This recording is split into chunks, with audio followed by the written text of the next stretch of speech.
તમારા જીવનમાં દુઃખ હશે કે સુખ હશે, પણ ના દુઃખની અનુભૂતિ કરાવડાવીશ અને ના સુખનું અભિમાન કરાવડાવીશ.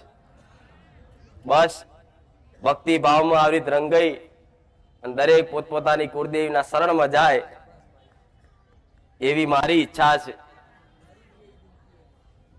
એટલે તમે બધા ઓટોમેટિક મારા સાનિધ્યમાં આકર્ષિત થઈને આયા છો. કોઈને લોભ લાલચ આલી નહીં કે આવજો કરોડપતિ બની આલીશ.